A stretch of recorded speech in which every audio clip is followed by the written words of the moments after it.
할머니, 스님, 제발 거기 계세요. 넌 살아야 해. 이 목숨보다 더 소중하니깐. 전 다 포기했어요. 시험도 세상도 저 같은 게 무슨. 나도 한때 그렇게 무너졌단다. 그래서 너를 지키는 거야. 안녕하세요. 오늘 여러분께 들려드릴 이야기는 정말 소름 돋는 반전이 기다리고 있어요.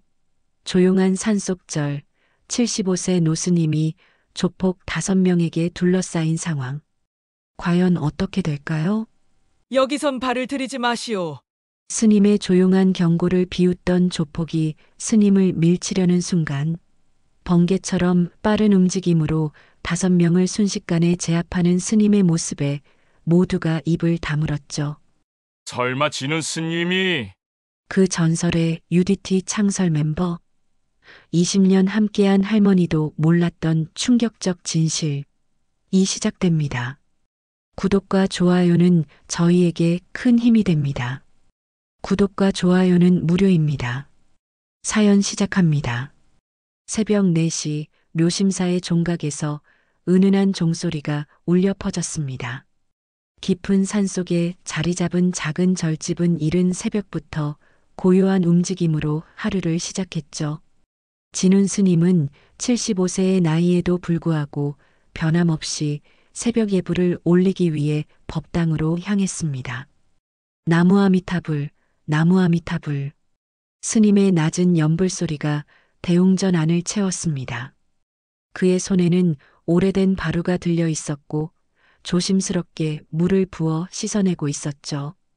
수십 년을 함께한 바루는 이미 빛이 발에 검은빛을 띠고 있었지만 스님에게는 그 무엇보다 소중한 법구였습니다. 바루를 씻어낸 뒤 진훈 스님은 법상 옆에 놓인 낡은 죽비를 집어들었습니다. 대나무로 만든 죽비는 세월의 흔적으로 여기저기 금이 가 있었지만 스님의 거친 손길에 닿아 윤이 날 정도로 매끄러웠죠. 스님은 죽비를 천천히 어루만지며 깊은 생각에 잠겼습니다. 바로 그때였습니다. 바람 한 자락이 대웅전을 스쳐 지나가더니 오래된 기와장 하나가 뚝 하고 떨어져 내렸죠.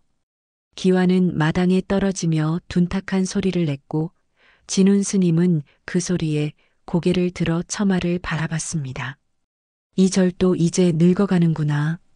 스님은 혼잣말을 중얼거리며 한숨을 내쉬었습니다. 묘심사는 이미 40년 넘게 그가 지켜온 터전이었지만 세월 앞에서는 속수무책이었죠. 보수할 돈도 넉넉하지 않았고 저를 찾는 신도들도 해마다 줄어들고 있었습니다. 부엌에서는 이미 정희 할머니가 새벽 공양 준비에 한창이었습니다. 68세의 정희는 20년 넘게 묘심사에서 봉사하며 스님을 모셔왔죠. 그녀의 손은 세월의 무게만큼이나 거칠었지만 공양을 준비하는 손길만은 여전히 정성스러웠습니다. 스님, 공양 준비 다 됐습니다. 정희의 목소리에는 어디서나 들을 수 있는 따뜻함이 담겨 있었습니다. 하지만 오늘따라 그녀의 표정에는 걱정이 서려 있었죠. 밥상을 차리면서도 한숨만 자꾸 나왔습니다. 서울 가서 고생만 하고 공무원은커녕 굶고 있다자녀. 정희는 손녀 유나 생각에 마음이 무거웠습니다. 24살의 유나는 사법시험을 준비하며 서울의 작은 고시원에서 지내고 있었지만 현실은 녹록하지 않았죠. 할머니가 보내주는 적은 용돈으로는 생활비도 빠듯했고 공부에만 매달려 지내다 보니 제대로 된 식사조차 거르는 날이 많았습니다. 한편 서울의 좁은 고시원에서 유나는 책상 앞에 앉아 있었습니다. 두꺼운 법전을 펼쳐놓고 있었지만 집중이 되지 않았죠. 배는 고팠고 방새는 밀려 있었고 무엇보다 미래에 대한 불안감이 그녀를 짓누르고 있었습니다. 바로 그때 유나의 휴대폰이 울렸습니다. 모르는 번호였지만 유나는 전화를 받을 수밖에 없었죠. 여보세요? 유나 씨죠? 묘심사. 거기 곧 없어질 곳이야.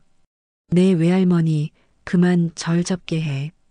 전화기 너머로 들려오는 남자의 목소리는 차갑고 위협적이었습니다. 유나는 갑작스러운 말에 당황했지만 상대방은 이미 전화를 끊어버렸죠. 무슨 소리지?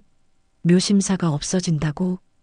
유나의 마음은 급격히 불안해졌습니다.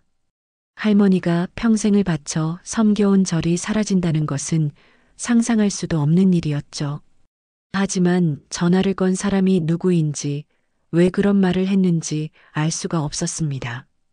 그 시각 묘심사에서는 진훈 스님과 정희 할머니가 조용히 공양을 들고 있었습니다. 두 사람 모두 말없이 밥을 먹고 있었지만 마음속에는 각각 다른 걱정들이 자리하고 있었죠. 산속의 고요함은 오래가지 않을 것 같았습니다. 그날 밤 묘심사에는 평소와 다른 기운이 감돌았습니다. 깊은 산속이라 원래도 적막했지만 오늘은 유독 바람소리조차 섬뜩하게 들렸죠. 진훈 스님은 저녁 예불을 마치고 방으로 돌아갔지만 무언가 불길한 예감에 잠들지 못하고 있었습니다. 밤 11시경 절 뒤편 창고 쪽에서 이상한 소리가 들려왔습니다. 뭔가 떨어지는 소리, 그리고 발자국 소리가 어둠 속에서 희미하게 들렸죠. 정희 할머니는 이미 잠들어 있었지만 예민한 청력을 가진 진훈 스님은 그 소리를 놓치지 않았습니다. 스님은 조용히 방에서 일어나 창문 틈으로 밖을 내다봤습니다. 달빛도 구름에 가려져 어둠이 짙었지만 창고 쪽에서 희미한 손전등 불빛이 움직이는 것이 보였죠. 분명히 낯선 사람들이 절 안에 들어와 있었습니다. 누구냐? 진훈 스님의 낮은 목소리가 어둠을 가르며 울려 퍼졌습니다. 그 순간 손전등 불빛이 순식간에 사라졌고 발소리가 급하게 멀어져 갔죠. 하지만 이미 늦었습니다. 창고 문이 활짝 열려 있었고 안에 보관되어 있던 여러 물건들이 어지럽게 흩어져 있었습니다. 아이고, 이게 무슨 일이여? 정희 할머니가 소리에 놀라 뛰쳐나왔습니다. 급하게 나오다가 문턱에 발이 걸렸고 그만 바닥에 넘어지고 말았죠.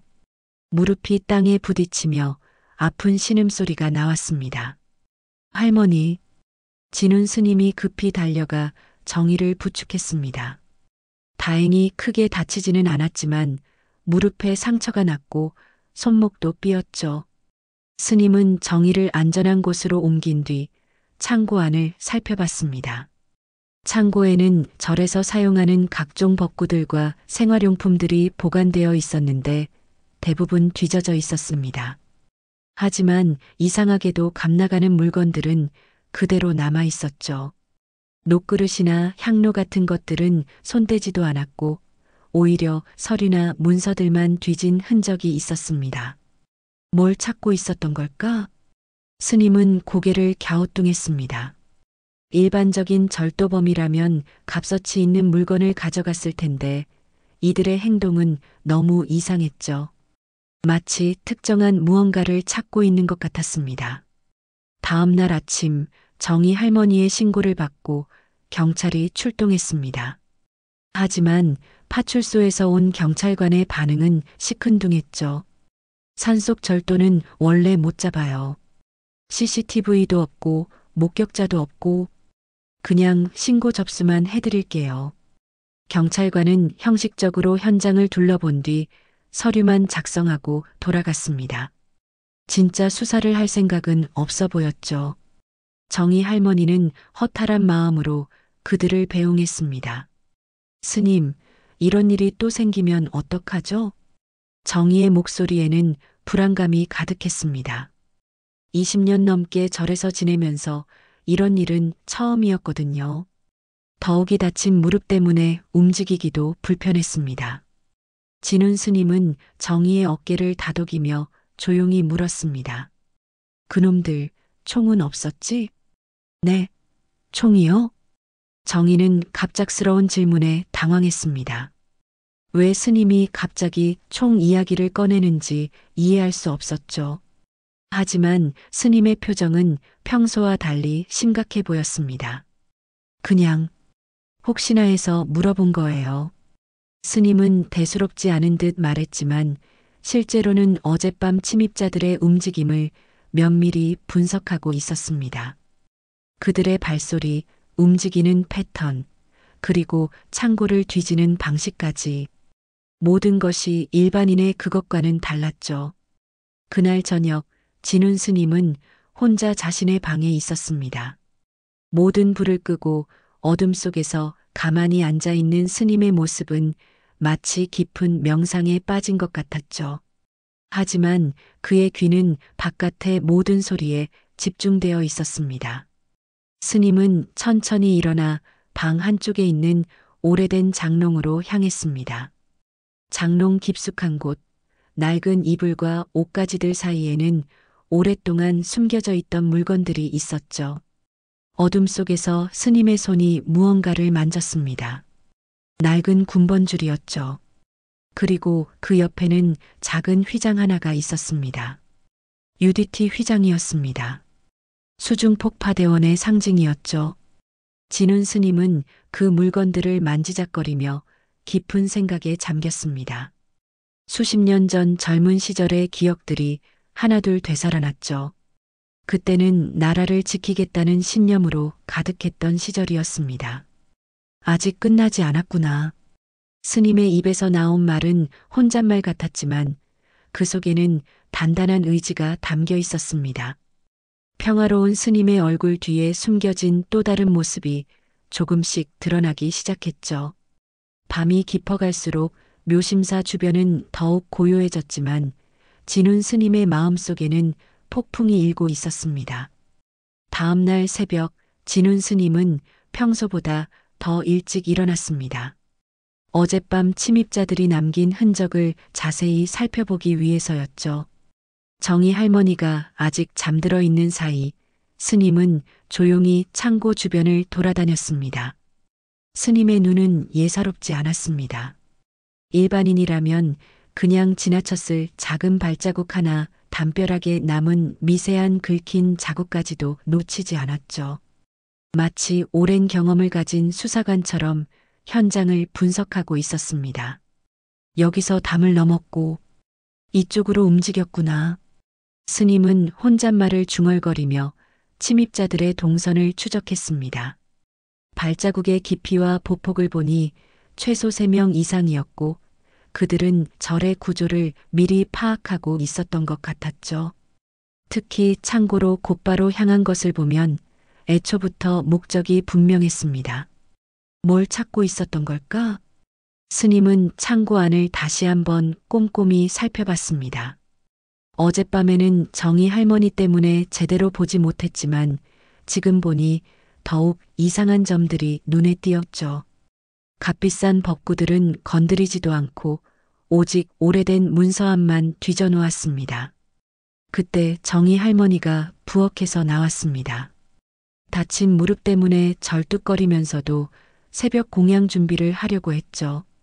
할머니, 아직 무릎이 아프실 텐데. 괜찮습니다, 스님. 이 정도는 뭐. 정희는 강한 척했지만 얼굴에는 피로와 걱정이 역력했습니다. 어젯밤 일 때문에 제대로 잠을 이루지 못했거든요.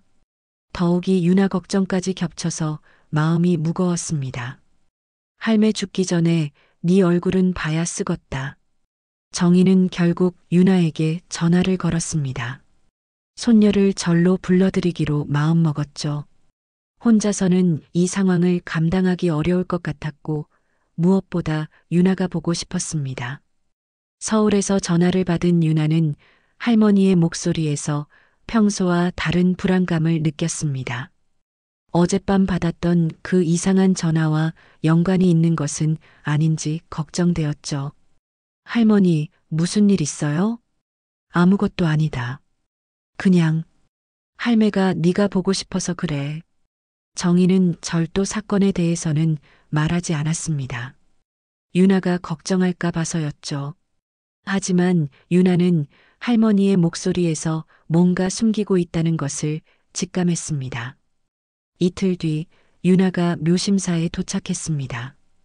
오랜만에 본 할머니는 예전보다 더 야위어 보였고 걸음걸이도 어딘가 불편해 보였죠. 유나는 즉시 할머니가 다쳤다는 것을 알아챘습니다. 할머니, 다치신 거예요? 아니다, 아니야. 그냥 나이 들어서 그런 거지 뭐. 정희는 여전히 숨기려 했지만 유나의 눈에는 창고 주변의 어수선한 모습과 새로 설치된 자물쇠가 보였습니다. 분명히 무슨 일이 있었던 것이었죠. 그날 저녁 유나는 진훈 스님과 마주 앉아 이야기를 나누었습니다. 스님은 유나의 깊게 패인 눈가와 야윈 얼굴을 보며 마음이 아팠죠. 서울 생활이 힘들지? 아니에요, 괜찮습니다. 유나는 애써 괜찮은 척했지만 목소리가 떨렸습니다. 실제로는 고시원 방세도 밀려 있었고 사채까지 손을 댄 상황이었거든요. 하지만 할머니와 스님 앞에서는 그런 이야기를 할 수가 없었습니다. 스님은 유나의 눈빛을 읽고 있었습니다. 오랜 세월 사람을 봐온 경험으로 유나가 큰 고민을 안고 있다는 것을 한눈에 알 수 있었죠. 그리고 그 고민이 단순히 공부 때문만은 아니라는 것도 느꼈습니다. 혹시 누군가에게 협박이라도 받는 거 아니냐? 스님의 갑작스러운 질문에 유나는 깜짝 놀랐습니다. 어떻게 알았을까요? 정말로 며칠 전부터 정체불명의 사람들이 유나에게 연락을 해오고 있었거든요. 아니에요. 그런 거 아니에요. 유나는 부인했지만 표정이 이미 모든 것을 말해주고 있었습니다. 스님은 더 이상 묻지 않았지만 마음속으로는 이미 확신하고 있었죠. 어젯밤 절 침입 사건과 유나에 대한 협박이 연결되어 있다는 것을 말입니다. 그 시각 서울의 한 고급 빌딩에서는 비밀스러운 회의가 열리고 있었습니다. 정장을 입은 중년 남성들이 둘러앉아 진지한 표정으로 대화를 나누고 있었죠. 도진 형님, 그 절 하나만 정리하면 저 땅 전부가 우리 거예요. 그래, 알고 있어. 하지만 그 늙은 스님이 생각보다 만만하지 않더군. 도진이라 불리는 50대 남성이 창밖을 바라보며 말했습니다. 그의 눈에는 차가운 야망이 서려 있었죠. 묘심사가 자리한 그 땅에는 거대한 개발 계획이 숨어 있었고 그들은 그 이익을 독차지하려 했습니다. 이번에는 좀 더 직접적으로 접근해야겠어. 절 주변 사람들부터 압박하는 거야. 도진의 지시에 따라 그들은 유나를 표적으로 삼기 시작했습니다. 할머니를 걱정하는 손녀의 마음을 이용하려는 것이었죠. 묘심사에서는 유나가 처음으로 할머니 앞에서 울음을 터뜨렸습니다. 할머니, 저 정말 힘들어요. 공부도 안 되고 돈도 없고 이제 어떻게 해야 할지 모르겠어요. 정희는 손녀를 품에 안으며 등을 토닥여 주었습니다. 진훈 스님도 조용히 그 모습을 지켜보며 마음을 굳혔죠. 이제는 더 이상 숨어 있을 때가 아니었습니다. 유나가 묘심사에 온 지 사흘째 되는 밤이었습니다. 평소보다 달이 밝아서 절마당이 은빛으로 물들어 있었죠. 하지만 그 고요함은 오래가지 않았습니다. 밤 10시경 절 입구에 검은색 승용차 2대가 조용히 멈춰 섰습니다. 차에서 내린 사람들은 모두 어두운 옷을 입고 있었고 그들의 움직임은 예사롭지 않았죠. 총 5명의 남자들이 절 안으로 들어섰습니다. 이번에는 확실히 해야 한다. 그들 중 한 명이 낮은 목소리로 말했습니다. 이들은 며칠 전 창고를 뒤진 사람들과는 달랐죠. 더 거칠고 위험해 보였습니다. 손에는 쇠파이프와 몽둥이 같은 것들을 들고 있었습니다. 방에서 잠들어 있던 유나가 먼저 소음을 들었습니다. 뭔가 무거운 것이 넘어지는 소리와 함께 남자들의 거친 목소리가 들려왔죠. 유나는 급히 일어나 창문으로 밖을 내다봤습니다. 저 사람들이 뭐야? 대웅전 앞마당에서 낯선 남자들이 절의 물건들을 마구 뒤지고 있었습니다. 향로를 바닥에 내던지고 연꽃등을 발로 차는 모습이 보였죠. 이들은 물건을 훔치려는 것이 아니라 아예 저를 망가뜨리려는 것 같았습니다. 할머니, 유나는 급히 정희 할머니의 방으로 뛰어갔습니다. 하지만 정희는 이미 깨어 있었고 무서워서 벌벌 떨고 있었죠. 유나야, 저 사람들이 누구냐? 모르겠어요. 우선 스님께 알려드려야 해요. 유나와 정희는 진훈 스님의 방으로 향했습니다. 하지만 스님은 이미 상황을 파악하고 있었죠. 그는 창문 틈으로 밖을 지켜보며 침입자들의 수와 무기를 확인하고 있었습니다. 할머니와 유나는 안전한 곳에 숨어 계세요. 스님의 목소리는 평소와 달리 단호했습니다. 그리고는 천천히 밖으로 나갔죠. 75세의 노스님이 5명의 건장한 남자들 앞에 홀로 서는 모습이었습니다. 여기서 무엇을 하고 계신가? 진훈 스님의 목소리가 마당에 울려 퍼졌습니다. 조폭들은 스님을 보더니 비웃음을 터뜨렸죠. 할아버지, 여기 이제 절 아니야. 우리 땅이거든. 그들 중 덩치가 가장 큰 남자가 앞으로 나서며 말했습니다. 철수의 부하들이었죠. 철수는 지역에서 사채업을 하면서 온갖 더러운 일에 손을 대고 있었습니다. 이 절은 40년 넘게 부처님을 모신 성스러운 곳입니다. 발을 들이지 마시오. 스님의 말에 조폭들은 더욱 거칠게 웃었습니다. 그들 중 한 명이 대웅전에 놓인 불상을 발로 차려고 했죠. 야, 이 청동 불상 꽤 비쌀 것 같은데? 그만. 유나가 참지 못하고 뛰쳐나왔습니다. 불상을 훼손하려는 것을 보고는 도저히 가만히 있을 수 없었거든요. 유나는 몸으로 불상 앞을 막아섰습니다. 어머, 이 예쁜 아가씨가 누구야? 조폭들의 시선이 유나에게로 향했습니다. 그들의 눈빛이 더욱 흉악해졌죠. 유나는 무서웠지만 물러서지 않았습니다. 여기는 할머니가 평생 모셔온 절이에요. 함부로 건드리지 마세요. 아, 그래. 그럼 할머니한테 말해. 절 접고 산에서 나가라고. 그 말과 함께 조폭 중 한 명이 유나의 팔을 거칠게 잡았습니다. 유나는 아픔에 비명을 질렀죠. 놓아요. 정희 할머니가 부엌에서 뛰쳐나왔습니다. 손녀가 위험에 처한 것을 보고는 다친 무릎도 잊고 달려나온 것이었죠. 우리 유나 놓아. 내가 대신 당할 테니까. 할머니도 나왔네. 좋아, 그럼 둘 다. 조폭이 정희에게 손을 뻗으려는 순간이었습니다. 여기선 발을 들이지 마시오. 진훈 스님이 조용히 말했습니다. 목소리는 낮았지만 그 안에는 경고가 담겨 있었죠. 하지만 조폭들은 그런 스님을 우습게 봤습니다. 이 늙은이가 뭘 할 수 있다고? 덩치 큰 조폭이 웃으며 스님을 밀치려고 손을 뻗었습니다. 그 순간이었습니다. 진훈 스님의 움직임은 번개처럼 빨랐습니다. 조폭의 손목을 비틀면서 동시에 그의 다리를 걸었죠. 덩치 큰 남자가 바닥에 나동그라졌습니다. 뭐야? 다른 조폭들이 당황했지만 스님의 움직임은 멈추지 않았습니다. 두 번째 조폭이 쇠파이프를 휘둘렀지만 스님은 그것을 피하면서 상대의 명치를 정확히 찔렀죠. 조폭은 숨도 제대로 쉬지 못하고 쓰러졌습니다. 나머지 3명이 동시에 달려들었지만 결과는 마찬가지였습니다. 스님의 움직임은 노인의 것이 아니었죠. 마치 훈련받은 군인처럼 정확하고 빨랐습니다. 불과 몇 분 만에 5명의 조폭이 모두 바닥에 널브러져 있었습니다. 진훈 스님은 숨도 거칠지 않았죠. 다시는 이곳에 발을 들이지 마시오. 다음에는 이렇게 봐주지 않겠습니다. 스님의 목소리에는 장난이 없었습니다. 조폭들은 서로를 부축하며 황급히 절을 빠져나갔죠.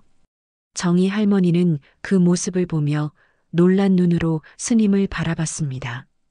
20년 넘게 함께 지내면서도 스님의 이런 모습은 처음 보는 것이었거든요.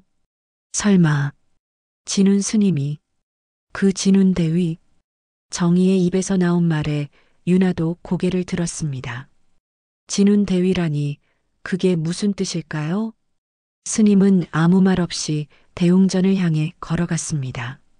하지만 그의 뒷모습에서는 더 이상 나약한 노인의 모습을 찾을 수 없었죠. 이 밤의 일로 묘심사를 둘러싼 진짜 전쟁이 시작되려 하고 있었습니다. 다음 날 아침 철수는 부하들로부터 어젯밤 일에 대한 보고를 받고 있었습니다. 5명이나 되는 자신의 부하들이 늙은 스님 한 명에게 당했다는 이야기를 듣고는 믿을 수가 없었죠. 뭐라고? 70 넘은 스님한테 너희들이 당했다고? 형님, 정말입니다. 그 스님이 보통 사람이 아니에요. 움직임이. 철수는 부하의 말을 끝까지 듣지도 않고 손을 휘둘렀습니다. 자신의 체면이 말이 아니었거든요. 지역에서 함부로 건드릴 수 없는 인물로 통하던 철수였는데 산속절 스님한테 망신을 당했다니 참을 수가 없었습니다. 이 일은 형님께 보고해야겠어. 철수가 말하는 형님은 도진이었습니다. 철수보다 훨씬 큰 조직을 이끌고 있으면서 겉으로는 합법적인 부동산 업체를 운영하고 있었죠. 하지만 실제로는 지역의 모든 개발 사업을 뒤에서 조종하는 실세였습니다. 서울의 고급 오피스텔에서 도진은 철수의 전화를 받았습니다. 부하들이 실패했다는 소식에 별로 놀라지 않았죠. 오히려 예상했던 일이었습니다. 그래, 알겠어. 내가 직접 가겠다. 도진은 전화를 끊고 창밖을 바라봤습니다. 그의 눈에는 이상한 감정이 서려 있었죠. 분노도 아니고 두려움도 아닌 묘한 기대감 같은 것이었습니다. 진우나, 정말 내가 맞나? 도진은 혼잣말을 중얼거렸습니다. 사실 그는 진운 스님의 정체를 이미 어느 정도 눈치채고 있었거든요. 수십 년 전 함께 군복무를 했던 그 진운 대위 말입니다.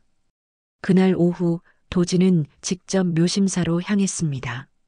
하지만 이번에는 조폭들을 대동하지 않았죠.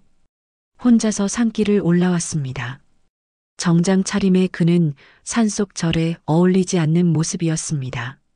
묘심사에서는 윤아가 정희 할머니와 함께 어젯밤 일에 대해 이야기하고 있었습니다. 아직도 믿어지지 않았거든요. 그 온화하던 스님이 어떻게 그런 일을 할 수 있었을까요? 할머니, 스님이 정말 군인이었어요? 잘 모르겠다. 하지만 옛날에 한번 들은 적이 있어. 젊었을 때 특수부대에 있었다고. 정의도 확실하지는 않았습니다. 스님이 절에 온 지는 40년이 넘었지만 과거 이야기는 거의 하지 않았거든요. 다만 가끔 꿈을 꾸며 잠꼬대를 할 때 군대 용어들을 중얼거리는 것을 들은 적이 있었습니다. 그때 절 입구에서 발소리가 들렸습니다. 윤아와 정희가 긴장하며 밖을 내다보니 정장을 입은 중년 남성이 혼자 걸어오고 있었죠. 누구세요? 윤아가 조심스럽게 물었습니다. 어젯밤 일 때문에 낯선 사람이 오면 무서웠거든요. 진운 스님 계신가요? 옛 친구가 찾아왔다고 전해주세요. 도진의 목소리는 의외로 정중했습니다. 하지만 그의 눈빛에는 복잡한 감정이 담겨 있었죠. 진운 스님이 법당에서 나왔습니다. 도진을 보는 순간 스님의 표정이 굳어졌죠. 수십 년의 세월이 흘렀지만 그 얼굴은 여전히 기억하고 있었습니다. 도진아, 오랜만이다, 진우나. 두 사람은 대웅전 앞에서 마주 섰습니다. 과거의 전우였지만 지금은 완전히 다른 길을 걷고 있는 두 남자였죠. 내가 정말 여기 있을 줄은 몰랐어. 너는 어떻게 날 찾았지? 우연히 알게 됐어. 이 산 개발건으로 조사하다가 말이야. 도진은 진운 스님 주변을 천천히 걸으며 말했습니다. 마치 오랜 친구를 만난 것처럼 자연스러웠지만 그 속에는 긴장감이 흐르고 있었죠. 아직도 정의 타령이냐? 도진의 말에 날이 서 있었습니다. 군복무 시절 두 사람은 같은 특수부대에 있었지만 완전히 다른 가치관을 가지고 있었거든요. 진우는 나라와 국민을 위해 싸운다고 믿었지만 도진은 그런 것들이 허상이라고 생각했습니다. 넌 여전히 돈만 밝히는구나. 현실을 모르고 사는 건 너야. 이 세상에서 정의로 먹고 살 수 있나? 두 사람의 대화는 점점 격해졌습니다. 유나와 정희는 멀찍이 떨어져서 불안하게 지켜보고 있었죠. 이 절 좀 포기해라, 진우나. 너도 알겠지만 나는 원하는 건 반드시 얻는 성격이야. 이곳은 부처님의 터전이다. 욕심으로 더럽힐 수는 없어. 그래, 그럼 어쩔 수 없지. 도진은 휴대폰을 꺼내 누군가에게 전화를 걸었습니다. 잠시 후 산 아래에서 여러 대의 차가 올라오는 소리가 들렸죠. 이번에는 조폭들이 아니었습니다. 제대로 훈련받은 사람들이었습니다. 이번에는 장난이 아니야, 진우나. 도진이 데려온 사람들은 모두 전직 군인 출신이었습니다. 그들의 움직임과 눈빛이 일반 조폭들과는 차원이 달랐죠. 진운 스님도 이들이 만만하지 않다는 것을 한눈에 알 수 있었습니다. 할머니, 유나, 안전한 곳으로 피하세요. 스님의 목소리에는 긴장감이 배어 있었습니다. 이번에는 정말 위험할 수도 있었거든요. 스님, 저희는 어떻게 되는 거예요? 유나가 떨리는 목소리로 물었습니다. 스님은 유나를 바라보며 잠시 망설였죠. 그리고는 결심한 듯 말했습니다. 내가 너희를 지킬 것이다. 약속한다. 그 순간 도진이 손을 들었습니다. 그의 부하들이 절 곳곳에 휘발유를 뿌리기 시작했죠. 마지막 기회다, 진우나. 이 절을 포기하든지 아니면 뭘 하겠다는 거냐? 불태워버릴 거야. 너와 함께 말이야. 도진의 눈에는 광기가 서려 있었습니다. 오래전부터 진운에게 품고 있던 열등감과 분노가 폭발하려 하고 있었죠. 바람이 세게 불기 시작했습니다. 불길한 예감이 묘심사 전체를 감쌌습니다. 도진의 손짓과 함께 그의 부하들이 라이터를 꺼내 들었습니다. 휘발유 냄새가 절 마당에 진동했고 한순간에 침묵이 흘렀죠. 진운 스님은 유나와 정희를 뒤로 밀어내며 앞으로 나섰습니다. 도진아, 마지막으로 묻겠다. 정말 이렇게 할 거냐? 이미 늦었어. 너는 항상 그랬잖아. 끝까지 고집을 부리다가 모든 걸 잃어버리는. 도진이 손을 내리려는 순간이었습니다. 갑자기 강한 바람이 불어와 라이터 불꽃이 휘발유에 닿았죠. 원래 계획보다 빨리 불이 붙기 시작했습니다. 아직 아니야. 도진이 소리쳤지만 이미 늦었습니다. 불길이 순식간에 번져나가기 시작했죠. 대웅전 한쪽 벽면에서 시작된 불은 바람을 타고 절 전체로 퍼져나갔습니다. 유나야. 정희가 비명을 질렀습니다. 유나가 갑자기 대웅전 안으로 뛰어들어간 것이었죠. 불상 앞에 놓인 할머니의 낡은 염주를 가지러 간 것이었습니다. 그 염주는 정희가 젊었을 때부터 간직해온 유일한 보물이었거든요. 안 돼.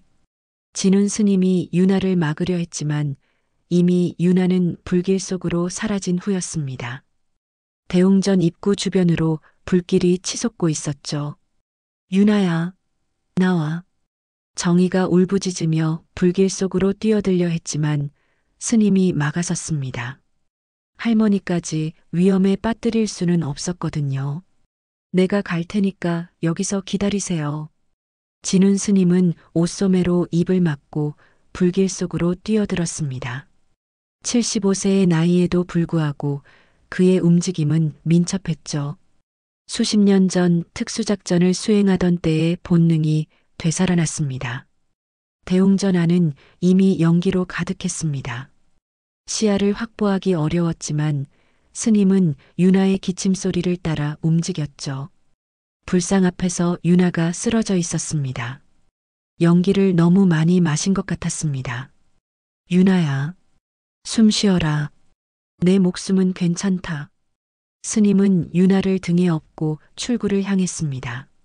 하지만 대들보 하나가 불에 타다가 떨어져 내렸고 스님의 왼손에 직격했죠. 뜨거운 고통이 온몸을 관통했지만 스님은 멈추지 않았습니다. 으악! 스님의 손에서 살이 타는 냄새가 났습니다. 하지만 그는 유나를 놓지 않았죠. 오히려 더 꽉 안고 출구를 향해 뛰었습니다. 마침내 스님은 유나를 데리고 대웅전에서 빠져나왔습니다. 그의 왼손은 심하게 화상을 입어 피가 흘러내리고 있었지만 유나는 무사했죠. 유나야, 괜찮냐? 정희가 달려와 손녀를 끌어안았습니다. 유나는 의식을 잃었지만 숨은 쉬고 있었습니다. 연기를 너무 많이 마셔서 그런 것 같았죠. 도지는 그 모습을 보며 복잡한 표정을 지었습니다. 계획과 달리 일이 벌어졌지만 어쨌든 결과는 같았거든요. 절은 불타고 있었습니다. 진우나, 이제 끝이야. 절도 타버렸고 아직 끝나지 않았다. 스님은 화상을 입은 손을 부여잡으며 일어섰습니다. 그의 눈에는 포기라는 것이 없었죠. 오히려 더욱 강인한 의지가 타오르고 있었습니다. 그때 유나가 의식을 되찾았습니다. 스님의 군번줄이 자신의 손에 쥐어져 있는 것을 발견했죠. 불길 속에서 스님이 유나에게 쥐어준 것이었습니다. 스님, 이게 뭐예요? 내가 널 위해 살아온 이유다. 스님의 말에 유나는 눈물을 흘렸습니다. 지금까지 자신이 얼마나 나약했는지 깨달았거든요. 서울에서의 실패, 사채 빚, 미래에 대한 불안. 모든 것이 한꺼번에 쏟아져 나왔습니다. 스님, 저는 너무 약해요. 공부도 안 되고 세상도 무섭고 할머니 기대도 다 짓눌렸어요. 유나는 처음으로 자신의 진짜 마음을 털어놓았습니다. 고시원에서 혼자 울던 밤들, 굶으면서도 공부해야 했던 날들, 사채업자들의 협박 전화들, 모든 것이 그녀를 무너뜨리고 있었던 것이었죠. 유나야. 정희도 손녀의 고백을 듣고 가슴이 아팠습니다. 자신이 너무 몰랐구나 싶었죠. 유나가 얼마나 힘들어하고 있었는지 전혀 눈치채지 못했던 것이었습니다. 진운 스님은 유나의 어깨에 화상 입은 손을 올렸습니다. 아팠지만 참았죠. 세상에 맞서기 전에 너 자신을 이겨야 한다. 내 안의 두려움을 먼저 이겨내는 거야. 스님의 말에는 깊은 울림이 있었습니다. 수십 년간 자신과 싸워온 사람의 지혜가 담겨 있었죠. 도지는 그 모습을 보며 어떤 감정을 느꼈습니다. 질투였을까요? 아니면 부러움이었을까요? 자신은 평생 돈과 권력만 쫓아왔는데 진우는 여전히 다른 사람을 위해 자신을 희생할 수 있었습니다. 진우나, 넌 변하지 않는구나. 도진의 목소리에는 복잡한 감정이 섞여 있었습니다. 분노도 있었지만 어딘가 쓸쓸함도 느껴졌죠. 불길은 여전히 저를 태우고 있었습니다. 하지만 이상하게도 바람이 바뀌면서 불이 번지는 속도가 늦어졌죠. 마치 하늘이 도와주는 것 같았습니다. 스님, 손이 너무 심해요. 병원에 가셔야 해요. 유나가 걱정스럽게 말했습니다. 스님의 손은 심각한 화상을 입어 제대로 치료받지 않으면 위험할 수도 있었거든요. 괜찮다. 이 정도는. 하지만 스님도 고통을 숨길 수 없었습니다. 유나는 스님의 군번줄을 목에 걸었죠. 이제 저도 싸울 수 있어요. 더 이상 도망치지 않겠어요. 유나의 눈에는 새로운 결의가 타오르고 있었습니다. 스님이 자신을 구하기 위해 목숨을 걸었다는 것을 알고 더 이상 나약한 모습을 보일 수 없다고 다짐했던 것이었죠. 그 순간 산 아래에서 사이렌 소리가 들려왔습니다. 누군가 신고를 한 것 같았습니다. 사이렌 소리가 점점 가까워지면서 도진의 표정이 굳어졌습니다. 소방차와 함께 경찰차까지 올라오는 소리가 들렸거든요. 도진은 급히 부하들에게 손짓했습니다. 철수해. 도진과 그의 부하들은 재빨리 뒷산으로 사라졌습니다. 하지만 떠나기 전에 도진은 진훈 스님을 한 번 더 바라봤죠. 그의 눈에는 아직 끝나지 않았다는 메시지가 담겨 있었습니다. 소방대원들이 도착해서 불을 끄기 시작했습니다. 다행히 대웅전의 일부만 탔을 뿐 절 전체가 완전히 소실되지는 않았죠. 하지만 손상은 상당했습니다. 진훈 스님은 병원으로 이송되어 화상 치료를 받았습니다. 의사는 손 화상이 심각하다며 며칠간 입원이 필요하다고 했죠. 유나와 정희는 스님을 돌보며 병원에서 밤을 새웠습니다. 그 다음 날 놀라운 일이 벌어졌습니다. 지역 신문에 진훈 스님에 대한 기사가 실린 것이었죠. 묘심사 화재 구조 영웅, 알고 보니 707부대 창설 멤버. 기사에는 진훈 스님의 과거가 자세히 나와 있었습니다. 젊은 시절 해군 특수전여단 창설에 참여했고 수많은 특임 작전을 성공적으로 수행한 전설적인 인물이라는 내용이었죠. 특히 진훈 대위는 북한 침투 작전과 대테러 작전에서 탁월한 능력을 발휘했으며 국가 기밀 작전 다수를 성공시킨 것으로 알려졌다. 기사를 읽은 유나는 깜짝 놀랐습니다. 그동안 자신이 알던 온화한 스님이 이런 경력을 가진 분이었다니 믿어지지 않았거든요. 할머니, 정말 몰랐어요? 조금은 짐작했지. 가끔 잠꼬대로 작전 이야기를 하시곤 했거든. 정희도 이제야 모든 것이 이해되었습니다. 스님이 왜 그렇게 침착하고 강인한지, 어떻게 조폭들을 제압할 수 있었는지 말이죠. 한편 이 기사는 예상치 못한 파장을 일으켰습니다. 철수는 이 기사를 보고 완전히 겁을 먹었죠. 자신이 건드린 상대가 그런 사람이었다니 상상도 못했습니다. 이거 완전히 잘못됐어. 이런 사람한테 대항할 수는 없어. 철수는 급히 도진에게 전화를 걸었습니다. 하지만 도진의 반응은 달랐죠. 오히려 좋아. 이제 정체가 드러났으니 더 확실하게 처리할 수 있어. 도진은 오히려 기뻐했습니다. 진훈의 과거가 공개된 것이 자신에게 유리하다고 판단했거든요. 이제 더 정교한 계획을 세울 수 있었습니다. 하지만 도진이 예상하지 못한 일이 벌어졌습니다. 진훈 스님의 과거가 알려지면서 각계각층에서 지지의 목소리가 나오기 시작한 것이었죠. 먼저 검찰에서 움직였습니다. 철수의 사채업과 도진의 부동산 비리에 대한 수사가 시작된 것이었습니다.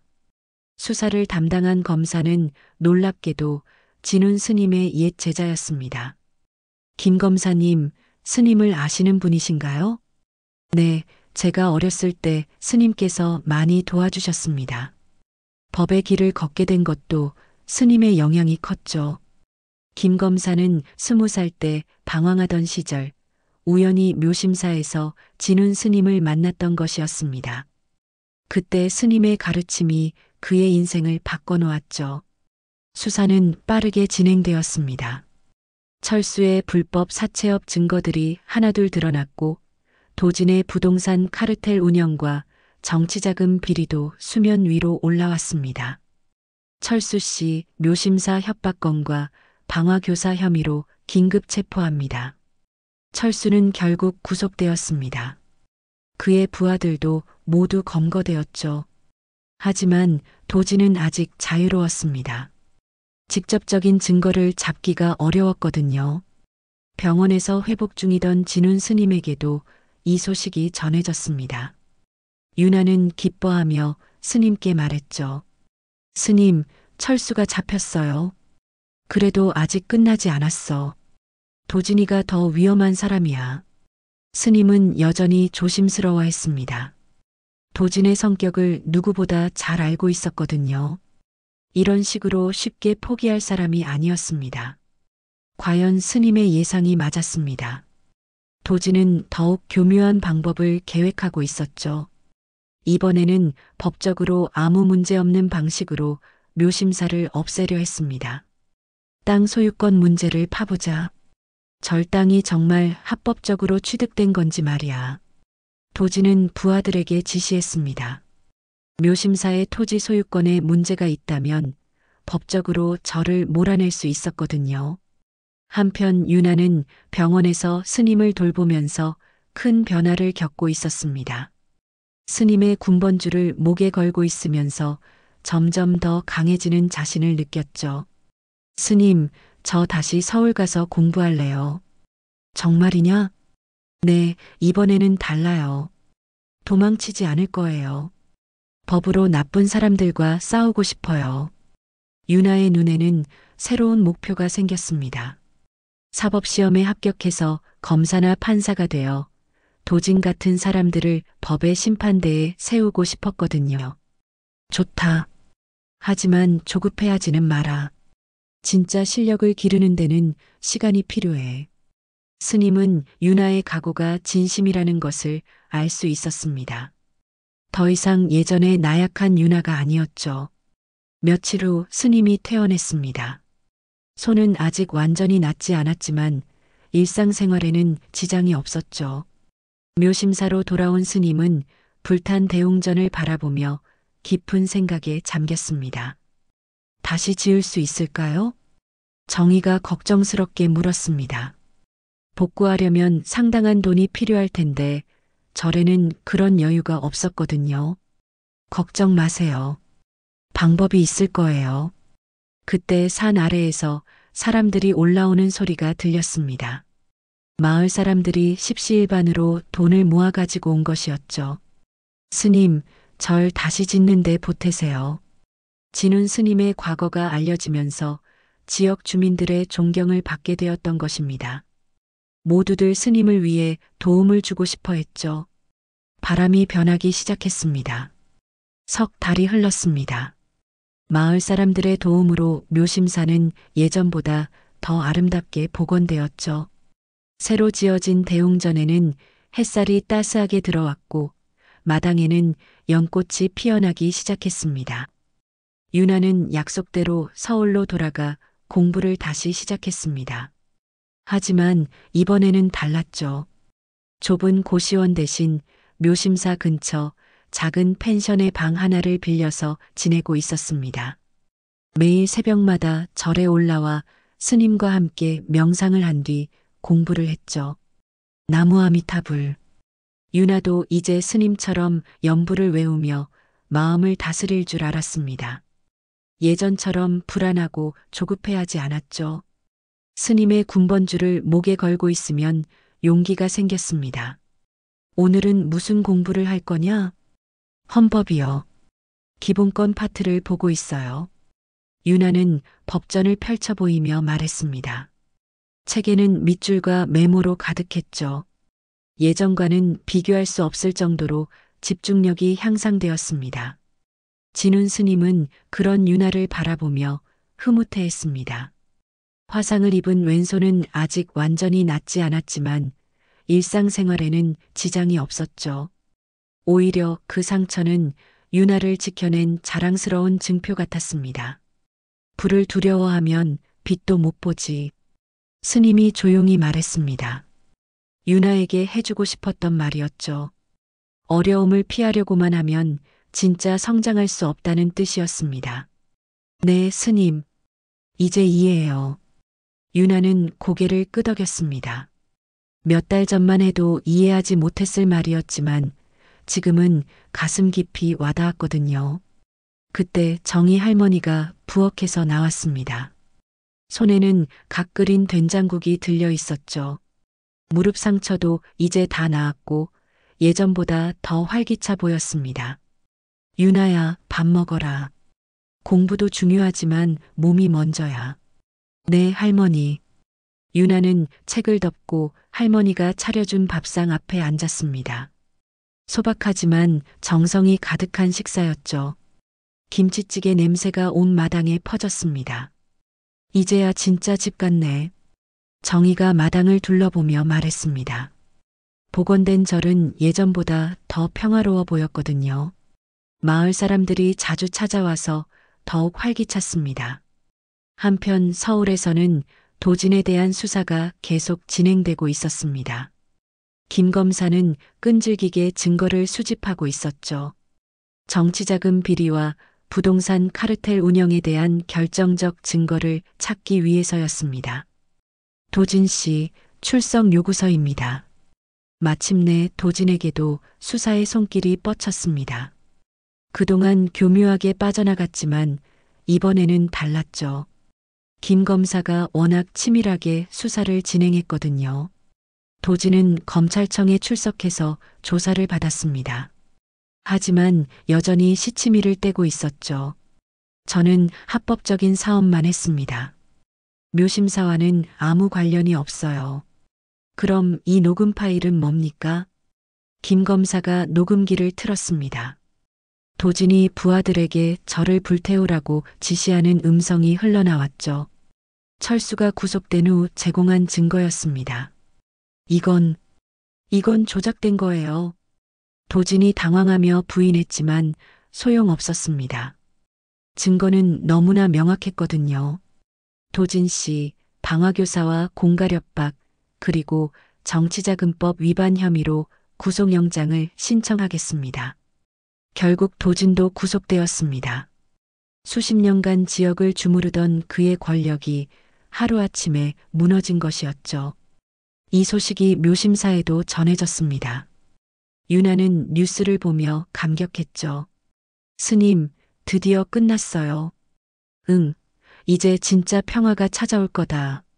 스님도 안도의 표정을 지었습니다. 오랜 악연이 드디어 끝난 것 같았거든요. 그로부터 1년 반이 더 흘렀습니다. 유나는 꾸준히 공부를 계속했고 마침내 사법시험에 합격했습니다. 합격 소식을 들은 순간 가장 먼저 묘심사로 달려왔죠. 할머니, 스님, 붙었어요. 유나가 합격증을 들고 산길을 뛰어 올라왔습니다. 스님의 군번줄이 목에서 흔들렸죠. 그 군번줄은 이제 유나에게 용기와 의지의 상징이 되어 있었습니다. 유나야. 정희 할머니가 손녀를 끌어안으며 눈물을 흘렸습니다. 얼마나 기다렸던 순간인지 모르겠네요. 진훈 스님은 조용히 미소를 지으며 말했습니다. 이제야 진짜 시작이다.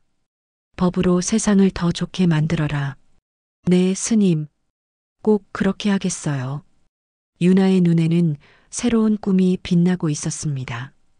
검사가 되어서 도진 같은 사람들을 더 이상 설치지 못하게 하겠다는 다짐이었죠. 저녁이 되자 묘심사의 종소리가 산골짜기에 울려 퍼졌습니다. 예전과 똑같은 종소리였지만 이제는 더욱 평화롭게 들렸죠. 스님은 여전히 새벽 공양을 준비하며 하루를 시작했습니다. 정희 할머니는 부엌에서 된장국을 끓이고 있었고 유나는 이제 판사 임용을 위한 공부를 하고 있었습니다. 나무 아미타불. 스님의 연불소리가 대웅전에 울려 퍼졌습니다. 그 소리에는 감사와 평안이 담겨 있었죠.